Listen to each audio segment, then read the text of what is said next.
Hello, I am Sealchan, and this is the first episode in a second reboot of my uh, Feed the Beast Infinity Evolved Expert Mode Progressive Let's Play series.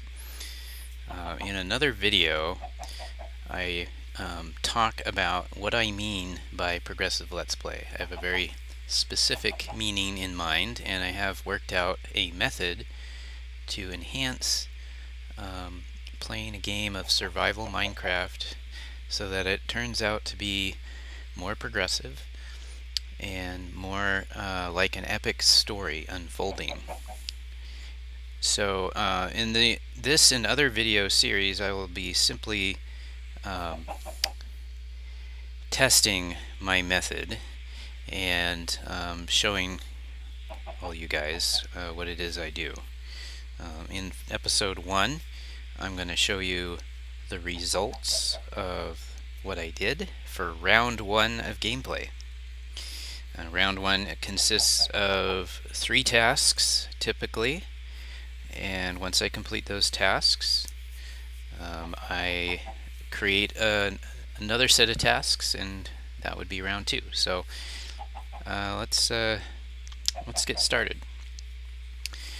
Alright, so task 1 in any survival game is to get somewhere and get safe. For me, I write that as understanding playing the profession of an explorer and finding a location to set up camp. Now, I spawned in this area. I don't recall exactly where I started, but it was in this magical forest biome brought to you by Biomes O Plenty. And so I set as my initial limitation to find whatever place in this biome I thought would be most suitable to settle down. And of course I happened upon a village, and in this mod pack is included the mod Witchery, which is a magic mod, but it adds some world gen. And one of that additions is this wall around a village. So I thought, well, villages fit in very deeply into my progression method, so I should go ahead and take advantage of an existing village, and this village will be the initial place I set up a site. So this site will be what we call my capital village, which will be the central village and home base of what will turn out to be my expanded kingdom of different sites and villages across the map. So the center of every village I see is the well, and this is a 1.7 mod pack. So if you're wondering why in 2022 you're looking at a 1.7 video just released, well, that's on purpose. These mod packs, even for the older versions of Minecraft, are classic and still very enjoyable. This one has trapped a couple chickens, it seems. I suspect they could really get out, but maybe not. I'm not going to worry about freeing them at the moment. This well also happens to have found itself on the very edge of the wall that the Witchery mod added around the village, so that's rather interesting. So it's in the center, but it's also to one side of the village, it seems. Anyway, what I typically do, though, is I don't find a village when I play this game, but I find a spot, a likely spot, and I dig out a 7x7 area with a wall all around it, and I call it my base camp. And the profession of the digger is the one that would dig in the dirt and create the wall that would protect me. So just by way of demonstration, I might dig a little trench here, and then I'll put those blocks up on that side, and then you have a 2-block high wall that you can't get over. You can't actually jump, you know, from here onto the wall and get over it if you're me, but if you're a mob, you can't really get over it from the outside. But I don't need that. And unfortunately, that means that I'm not satisfying one of the goals I usually like to satisfy in the first round of play, which is to come up with a source of some kind of soil, typically dirt. Dirt is very useful, and I make great use of it in the early game. But in this round, I could not think of a good way of collecting dirt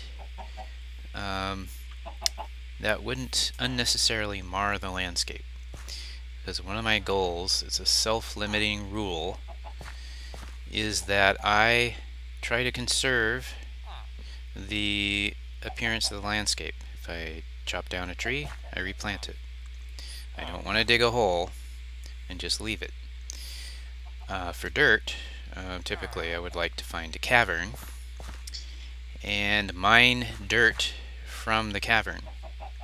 Otherwise, I would, if I was building a site or village from scratch, I would dig out this trench and make a 2-block high wall, and I would do it in a way that where I would end up with extra dirt.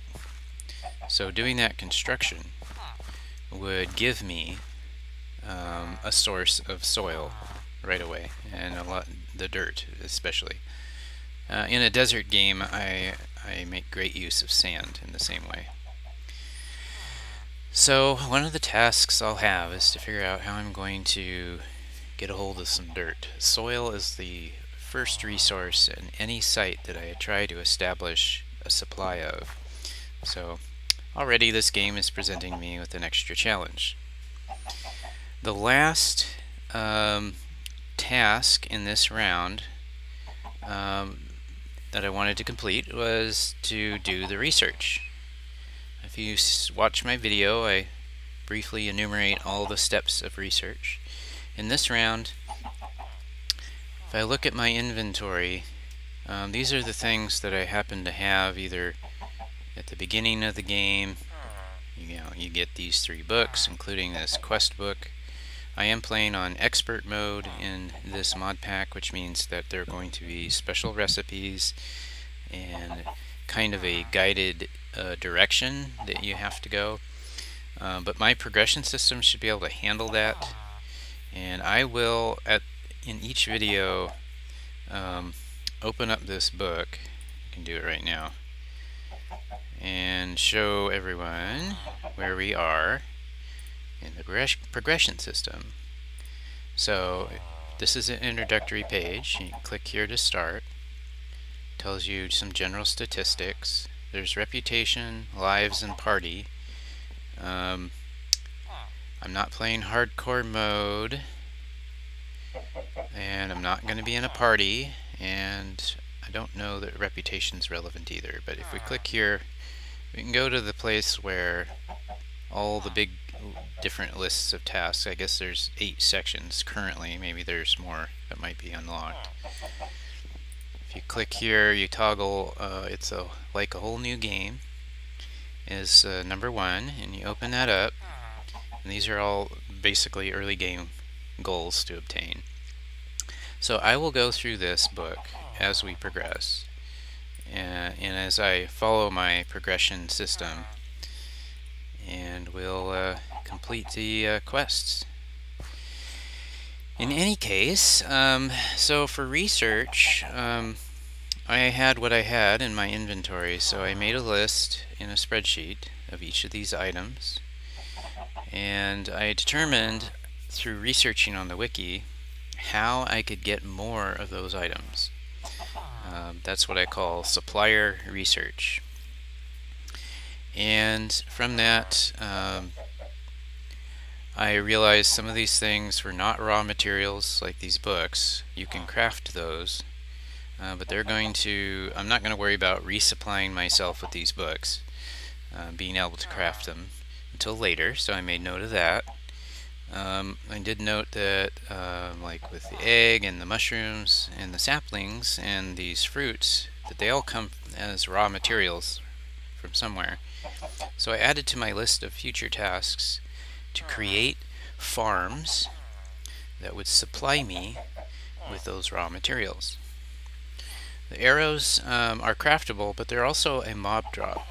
So I added to my list that my hunter would continue to hunt and collect arrows. For some of these items, I also created a task for the future to gather a full stack. That's going to be my goal for a lot of things. Oh, it's nighttime. I better get to bed. Don't want my villagers being zombied.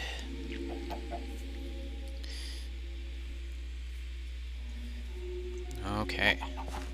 So, yeah, so those are the sorts of tasks that I came up with for future rounds of play that I've added to my list. And I'm not going to go into detail too much on that, but I just kind of wanted to briefly state what I did. So that's everything I did in this round. So what will happen before the next video is I will create a new set of tasks for a round. I will play the game, completing those tasks, and do the research at the end, and then I'll come back with another video and show you what I've done.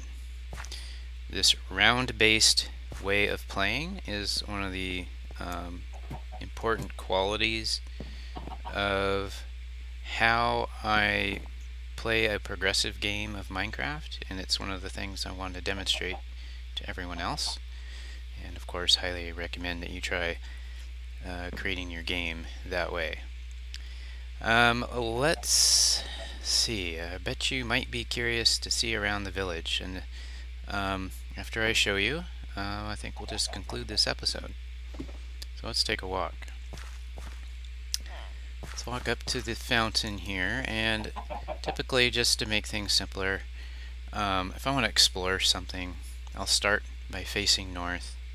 I'll follow paths, and always to the right, and that way we can kind of navigate this whole village and see everything. In this case, we don't have a north-facing trail or street, so let's go this way. That would be a library.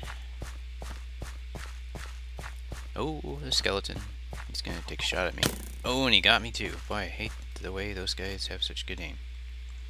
Well, that's what I get for staying up too late. Now we've got skeletons. Let me take a quick look here at NEI. I do see a zombie on the outside up there, underground. Oops, he's getting an angle. Boy, this is going to complicate the tour. That's all I can say. We can't even. Well, maybe we can. Let's see if we can bypass that guy. Ah, yes. Let's use our little cheaty thing here. It's not really cheaty, but this is an Erie Biome. An Erie Biome comes from Thaumcraft, and what it generally does is it takes some other biome and makes it look dark and wilted, decayed. But just thankfully on the other side of this wall, there is something I haven't yet identified. It spawns enemies. Boy, that doesn't look good. I'm sorry, I'm distracted. I'm watching this zombie. Oh, I think he's probably underground. Oh, that's good. Anyway, I'm sorry.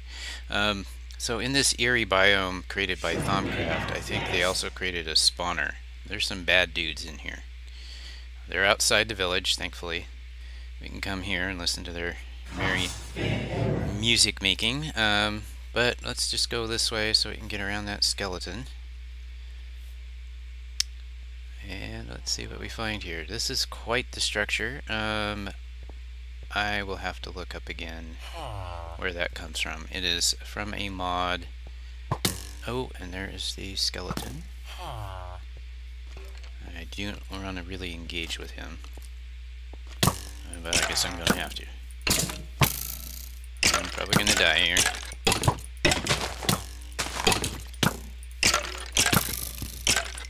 do my best. There he goes. He's gonna get me. Ugh. He got me. Well, since I went to sleep here, I can probably get back there. Let me go get my stuff, if that skeleton will let me. Skeleton stole my lunch money. There he is. Alright, let's go get him. There's my grave. My stuff is safe. I'm gonna win this time, dude. Alright. Well, that was fun.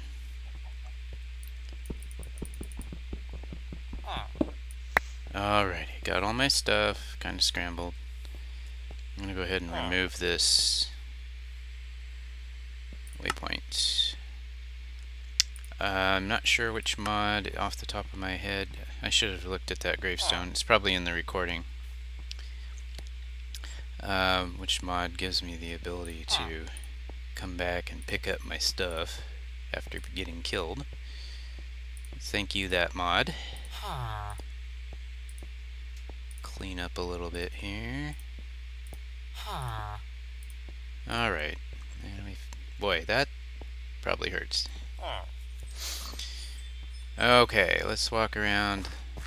Did we have another skeleton? I think we might have, so let's go ahead and get back up again. Alright, there's the well. We saw the library. This structure has not generated in the best way, unfortunately. And I don't even have a pickaxe to my name. So, probably generated based on that side where it's level with the ground. We'll have to decide what we want to do with that. Here we have a structure added by Witchery, I believe, because these books all have a witchcraft related theme to them. So we'll come back and, you know, we have Witchery books in here too. We'll come back and take a look at that. Where's the sun? Up in the sky. Okay. Now we have a path diverging here. I'm going to actually go left here. Oh. We did have a zombie spawn in the village. That's the challenge early game, is when you haven't got it all lit up. You have the possibility of zombies coming in here. That would be a small house. This is an agricraft structure. It looks really cool. It's going to have tons of plants to check out. Should be fun. This is the north edge of the village here. Sorry if it's a little bit jittery. I have a lower end system. This is another, but it should be good for recording for the most part. This is another automatic spawn. I'll have to look up. Let me make note of that. Village towers, question mark. Okay. That kind of goes along with that other big one that kind of got generated super high. Ah, look at this. It's even signed. I like it. Apothecary. I'm not sure which mod adds this. This is obviously not vanilla.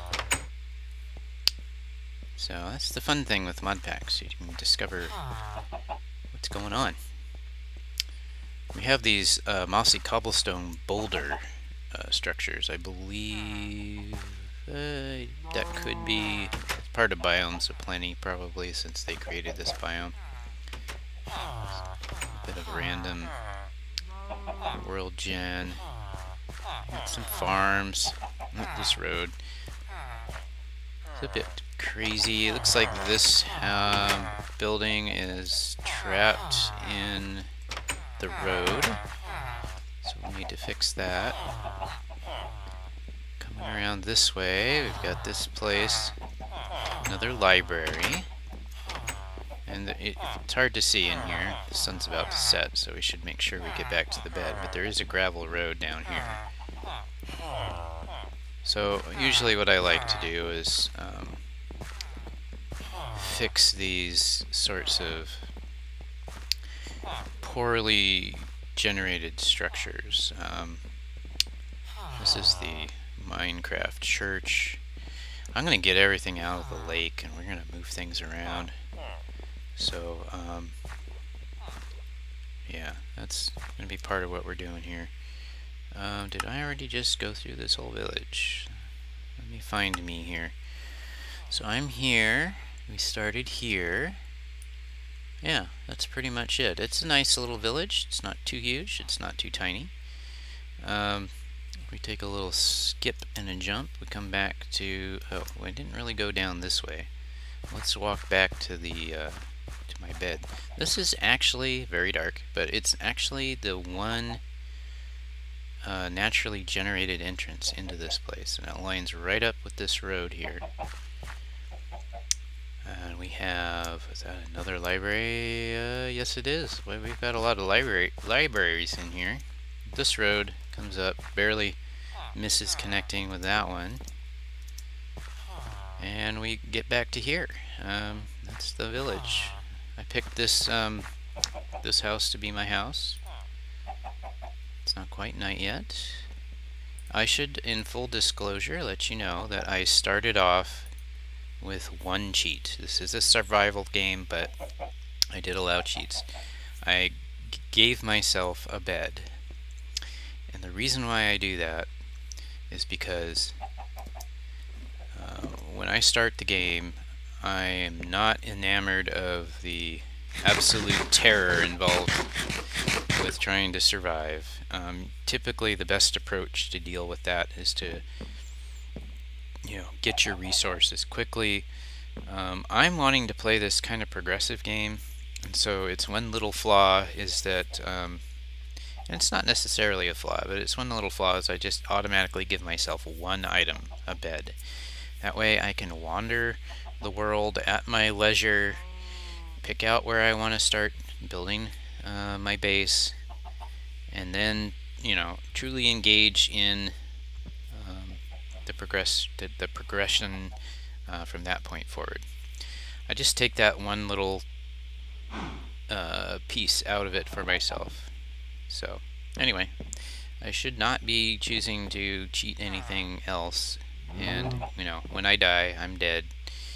But the mod pack graciously offers you a gravestone, and you can always go back and get your stuff without worrying about it despawning. So, in any case, I think that is it here. I think so, yes. We've seen the village, and I've explained what I did for round 1. I will continue my work and come back with another video for round 2. In any case, thank you for watching, and I hope you enjoy the series.